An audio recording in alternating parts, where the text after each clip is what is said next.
किस तरीके से आप ज्यादा से ज्यादा मार्क्स ला सकते हैं लास्ट के बचे हुए 9 महीने में। यहाँ पर आपको टाइम टेबल बताने वाला हूँ जो कि आपको इन 9 महीने में फॉलो करना है। जो आपको एम्स कॉलेज चाहिए, जो आपको बढ़िया मेडिकल कॉलेज चाहिए, वो आप पा सके। यहाँ पर आगे चल करके मैं एक छोटा सा एनएमसी का एक जो नया नोटिफिकेशन आया है वो भी बताऊंगा। हेलो बच्चों, हेलो, वेलकम टू डाउटनट पर आप सभी बच्चों का बहुत बहुत स्वागत है। बच्चों, आज के सेशन में हम ये बात करने वाले हैं कि किस तरीके से आप ज्यादा से ज्यादा मार्क्स ला सकते हैं लास्ट के बचे हुए 9 महीने में, ताकि आप बढ़िया से अपने डॉक्टर बनने का ड्रीम कंप्लीट कर सकें, हर एक बात को अच्छे से कंप्लीट कर सकें। तो बेटा आज मैं आपको यहाँ पर स्टेप बाय स्टेप डिटेल यहाँ पर आपको टाइम टेबल बताने वाला हूँ जो कि आपको इन 9 महीने में फॉलो करना है, ताकि आप 9 महीने में अगर ये टाइम टेबल अच्छे तरीके से सटीकता के साथ फॉलो करते हो तो आप बढ़िया से बढ़िया यहाँ पर स्कोर बना सको। आपका ड्रीम कॉलेज जो आपको चाहिए, जो आपको एम्स कॉलेज चाहिए, जो आपको बढ़िया मेडिकल कॉलेज चाहिए, वो आप पा सके। तो आपको ये पूरा सेशन बढ़िया से देखना चाहिए, अच्छे से क्लियर करना चाहिए। और यहां पर आगे चल करके मैं एक छोटा सा एनएमसी का एक जो नया नोटिफिकेशन आया है वो भी बताऊंगा। लास्ट तक बढ़िया से बने रहना, सारी बातें क्लियर करना, हर एक बात को मैं आपको यहां पर बताने वाला हूं, अच्छे सारी बातों को क्लियर करवाने वाला हूं। ओके, तो सबसे पहली बात तो यार, कोई बच्चा जब नीट के एग्जाम की प्रिपरेशन करता है तो उसके लिए क्या क्या चीजें हैं जो कि जरूरी है उसके सिलेक्शन के लिए। सबसे पहले उसके नोट्स कैसे होने चाहिए, सबसे इंपॉर्टेंट है नोट्स। जहां पर भी आप पढ़ रहे हो, चाहे ऑनलाइन पढ़ रहे हो या ऑफलाइन पढ़ रहे हो, सेल्फ स्टडी कर रहे हो, कहीं से भी आप पढ़ रहे हो, सबसे इंपॉर्टेंट है नोट्स। फिर कौन कौन सी बुक्स है जो आप लगा रहे हो, ठीक है, ओके। या अगर आप किसी कोचिंग में पढ़ रहे हो तो वहां पर मॉड्यूल्स फॉलो कर रहे होंगे, लेकिन अगर बाई चांस आप सेल्फ स्टडी कर रहे हैं या कहीं पर और पढ़ रहे हैं तो आप कौन सी बुक्स लगा सकते हैं जिससे कि आपका ज्यादा बेनिफिट हो। और फिर क्वेश्चन प्रैक्टिस, क्या क्या क्वेश्चन है जो हमें लगाने चाहिए, किस किस तरह के क्वेश्चंस हमें लगाने होंगे, क्या क्या स्ट्रेटजीज हमें फॉलो करनी पड़ेगी। ये अगर आप 3 चीजें कहीं ना कहीं ध्यानपूर्वक अच्छे से करेंगे तो आप बढ़िया से बढ़िया चीजें क्लियर कर सकते हैं। अब बात आती है कि सर मैं डेली कितने घंटे पढूं, आप तो ये बताओ, ताकि मैं बढ़िया से बढ़िया अपने मार्क्स इंप्रूव कर सकूं, बढ़िया से सारी चीजों को क्लियर कर सकूं। तो यार सबसे पहले तो अगर मैं आपको यहां पर हर एक दिन के हिसाब से आपसे बात करूं, 9 महीने हैं, 9 महीने हमारे पास टाइम है, अच्छा खासा टाइम है। तो इस अच्छे खासे टाइम में हम क्या क्या चीजें कर सकते हैं। तो देखो यार, अपने 24 घंटे को आप इस तरीके से स्प्लिट कर लो, 8 घंटे सोने के, 6 घंटे लेक्चर्स आप देखते हो वही, और 6 घंटे सेल्फ स्टडी करने के रेगुलर आप सेट करके रखो। और फिर 4 घंटे आपकी अदर एक्टिविटीज, नहाना धोना, बाकी अपने दोस्तों से बात करना, जो भी है, खाना पीना, सब इसमें आ जाएगा। अब अगर आप ये बढ़िया से पूरे डिसिप्लिन वे में फॉलो करोगे तो ही आप अच्छे से सारी चीजें क्लियर कर पाओगे। सर मैंने एक दिन तो इसको फॉलो किया, दूसरे दिन में फॉलो नहीं कर पाया, ऐसी बहुत सारी समस्याएं आपके सामने आएगी। तो आपको यहां पर ध्यान रखना है सबसे पहले तो डिसिप्लिन। हमें पता है कि हमारी पढ़ाई का, हमें पता है हमारा सिलेक्शन कैसे होगा, वो सब कुछ पता है, लेकिन हम करना नहीं चाह रहे हैं तो कोई रिजल्ट नहीं आएगा बेटा उस बात से। लेकिन अगर हम कर लेंगे तो डेफिनेटली हम निकाल सकते हैं। तो जरा देखो ध्यान से। अब सर सेल्फ स्टडी में कैसे करूं, सर सेल्फ स्टडी क्या होती है, कैसे हम कर सकते हैं। तो भाई डेली के डेली जो तुम लेक्चर्स में देख रहे हो, जो आपको टीचर्स पढ़ा रहे हैं, उसको घर पे जाकर भी तो रिवाइज करना है, उनसे क्वेश्चंस लगाने हैं, उनसे बढ़िया से हर एक डाउट को क्लियर करना है। तो सेल्फ स्टडी में आप डेली की क्लासेस का टाइम टू टाइम रिवीजन करें, उसको कल पर ना छोड़ें कभी भी। डेली का होमवर्क डेली खत्म करें। और अगर आप होमवर्क खत्म कर देते हैं कि हाँ सर ने ये पढ़ा है, ये खत्म हो गया, प्लस आप एक्स्ट्रा क्वेश्चंस लगाएं। आपके पास बहुत सारे क्वेश्चंस होते हैं, उन क्वेश्चंस को लगाइए, उन क्वेश्चंस को लगा करके अपने डाउट्स को क्लियर करते जाइए। और ये सोच करके पढ़ाई करें कि सब इंपॉर्टेंट है। अभी शुरुआत में आप ये न हो कि यार इसको हटा देता हूं, ये बाद में कर लूंगा, ये पहले कर लूं, वो लास्ट में। अभी आप कोशिश करें हर एक चैप्टर को पूरी पूरी इज्जत दें, हर एक चैप्टर को पूरा पूरा सम्मान दें, क्योंकि अभी आपके पास मौका है। ये काम वो बच्चे करते हैं जिन्होंने कुछ नहीं पढ़ा है, लास्ट के 3 महीने बाद वो जग रहे हैं, 3 महीने पहले वो जग रहे हैं कि सर अब एग्जाम आ गया, बता दो क्या क्या पढ़ना है। अभी हमारे पास समय है, तो अभी आपको हर एक चैप्टर को बराबर इज्जत देनी है, बराबर अच्छे से सिस्टेमेटिक वे से चलना चाहिए। अगर ऐसा ही होता तो फिर तो सब टीचर सिर्फ वो गिने चुने चैप्टर पढ़ा देते कि अपन पूरे साल भर क्यों पढ़े, मैं आपको बस लास्ट के 3 महीने पढ़ाऊंगा, आपका सिलेक्शन हो जाएगा। हट पगले, ऐसा थोड़ी ना होता है। ठीक है, पूरे साल अच्छे से सारी बातें क्लियर करोगे तो ही आपका सिलेक्शन होगा। ओके, तो और यहां पर आपको बीच बीच में बहुत सारी बातें भी ध्यान में रखनी है। सबसे पहले आपको अपना कॉन्फिडेंस, बहुत सी बार ऐसा होगा कि आप बीच बीच में गिरेंगे भी सही, आपका कॉन्फिडेंस डाउन भी होगा। ठीक है, जब हम किसी भी, जैसे कि कोई बच्चा जब नीट की तैयारी करने आता है ना, स्टार्टिंग में उसका बस एकदम ग्राफ बहुत अच्छे तरीके से बढ़ता है। ठीक है, स्टार्टिंग में उसके अंदर जोश रहता है, यार मेरे को डॉक्टर बनना है, मेरे को नीट के एग्जाम की तैयारी करनी है, मैं केमिस्ट्री बढ़िया पढ़ रहा हूँ, मैं बायोलॉजी बढ़िया पढ़ रहा हूँ, मैं फिजिक्स भी बढ़िया पढ़ रहा हूँ। लेकिन धीरे धीरे धीरे धीरे धीरे धीरे धीरे धीरे धीरे धीरे ना उसका फिर ग्राफ एक टाइम पर स्थिर हो जाता है। ठीक है, फिर वो समय के साथ बढ़ नहीं रहा होता है, वो डेली मेहनत तो करता है लेकिन उसके मार्क्स उतने ज्यादा इंप्रूव नहीं हो रहे होते हैं, और फिर टाइम टू टाइम वो फिर धीरे धीरे डिमोटिवेट होकर के वो नीचे की तरफ आने लगता होता है।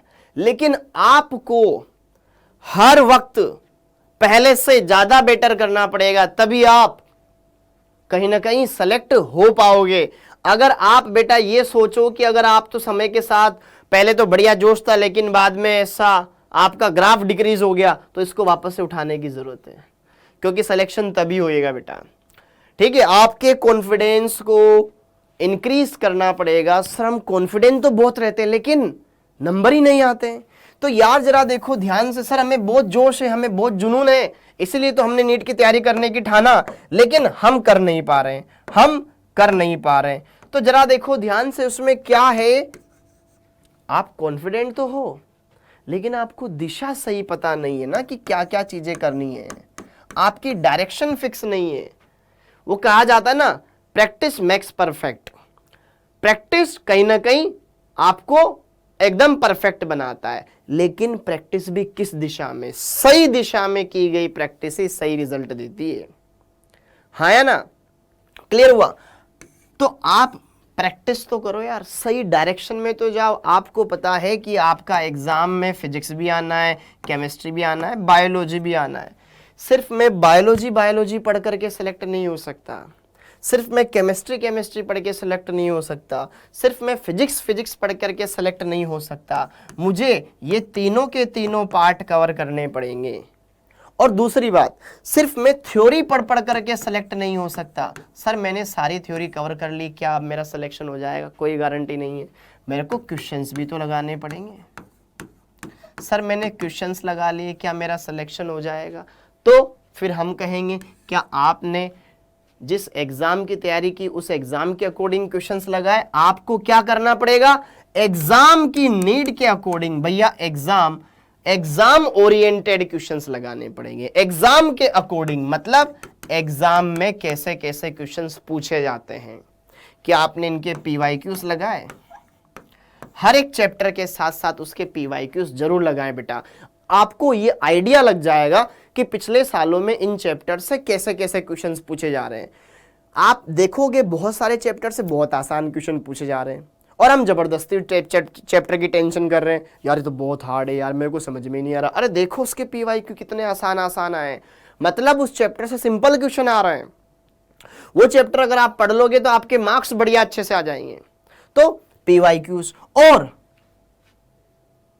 सर हमने कर लिया लेकिन सर हम टेस्ट नहीं देते हैं, तो भी तो लापरवाही है। बहुत सारे बच्चे तुम में से ऐसे हैं जो कहीं ना कहीं पर भी ऑनलाइन पढ़ रहे हैं।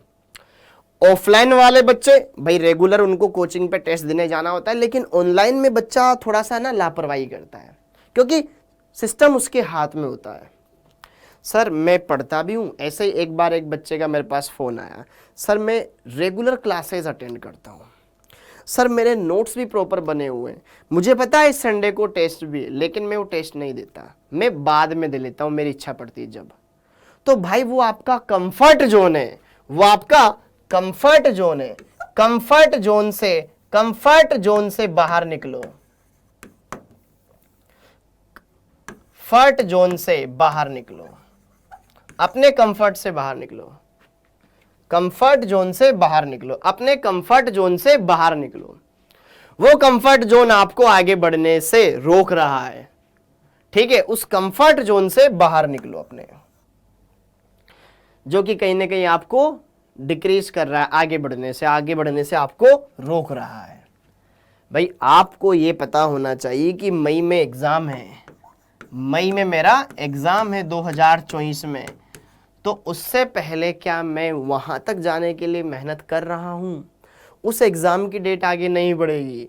तुम भले यहां पर कितना भी किसी भी टेस्ट को आगे बढ़ा करके दे लो, लेकिन आप यहां से पहले अगर सारी चीजों को क्लियर कर पाए, आपके बैकलॉग क्लियर कर पाए, तो ही बेटा आपका सिलेक्शन होगा। बैकलॉग आपके क्लियर है, आप सारे टेस्ट दे रहे हो, टेस्ट देना सिलेक्शन की गारंटी नहीं है, मैं फिर बोल देता हूं, लेकिन यहां से आप तरीका समझ जाओगे, 3 घंटे बैठ करके आप पेपर देना सीख जाओगे।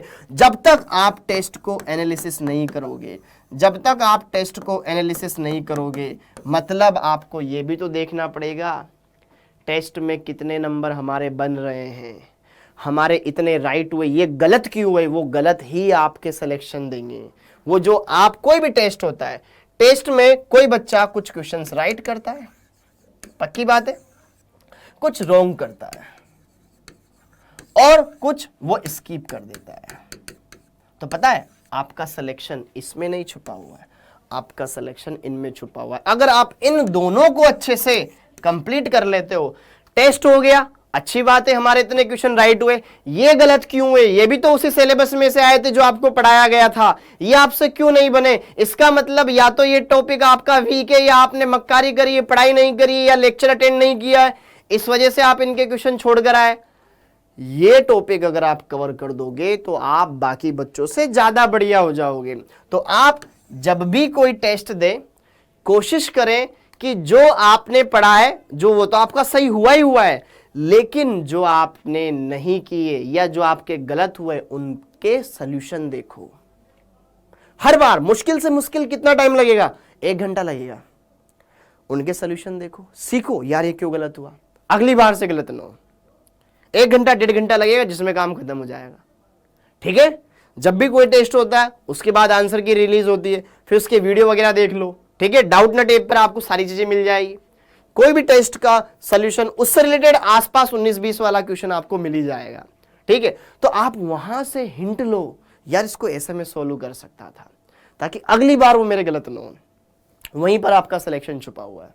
तो अगर ये चीजें आप सिस्टमेटिक वे में फॉलो कर लोगे बेटा पूरे साल भर, तो आप डेफिनेटली क्लियर कर दोगे। और या डिसिप्लिन वे में पढ़ाई करोगे तो सब कुछ बढ़िया होगा। डिसिप्लिन वे में पढ़ाई करोगे तो सब कुछ होगा। थोड़ा पेशेंस भी रखना पड़ेगा।